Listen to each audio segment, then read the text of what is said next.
ladies and gentlemen. One of my heroes.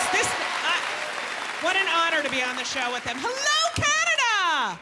So happy. I just flew in. I flew in from New York. I was in the airport, and you never see this in New York City, but I was actually walking through the airport, and I saw this Asian baby with Asian parents. I was like, what's going on here?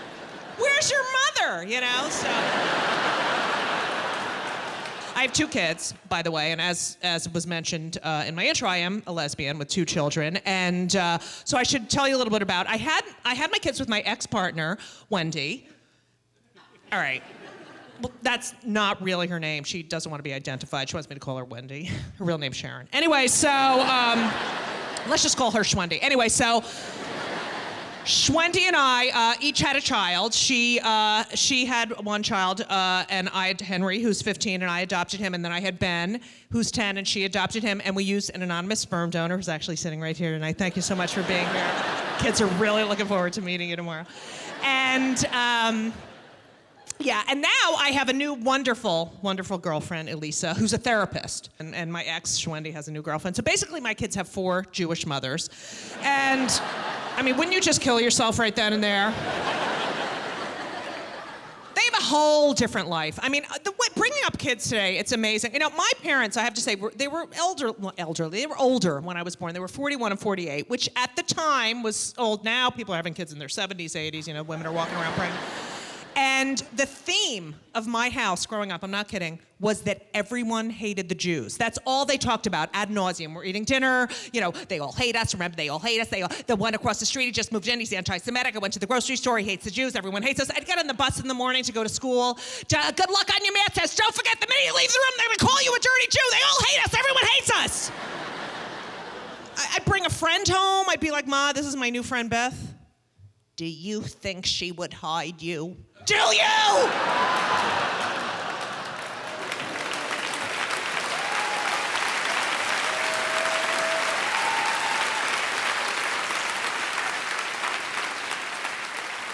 I called her up. Well, I call her every day because I need material, but I called her up.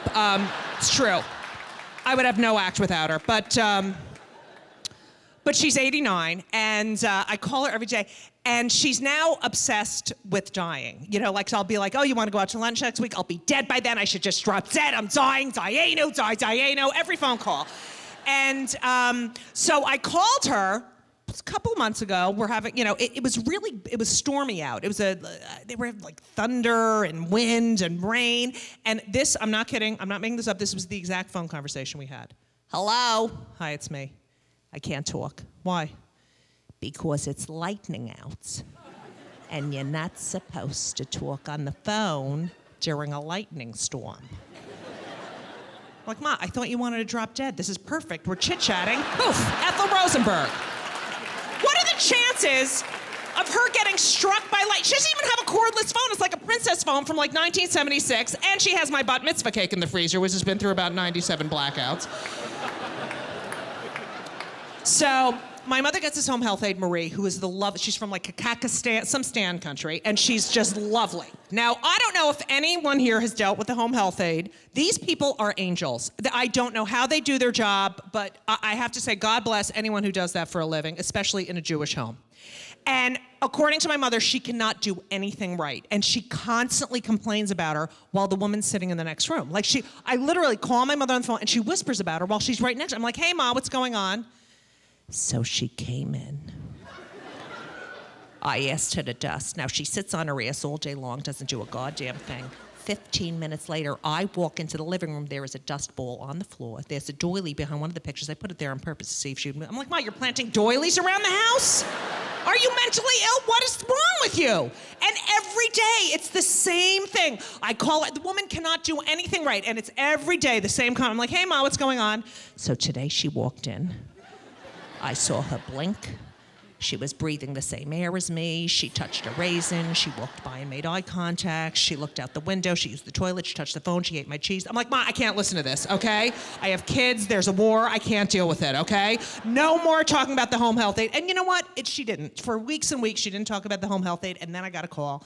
And she said, listen, Judith, I know I'm not allowed to discuss it, but I have an idea for a book. I said, really? Yes, it'll be a paperback book, and I'll write little funny stories, funny vignettes about my home health aides and how they annoy me. I'm like, great. And then she says to me, and I'll call it something like, My Life with AIDS.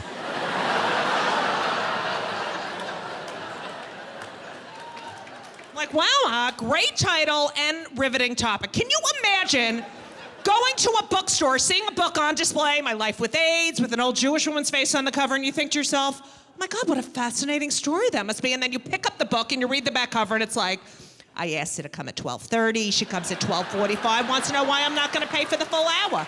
She sits on her ass all day long, doesn't do a goddamn thing. Thank you, Canada, you guys are amazing.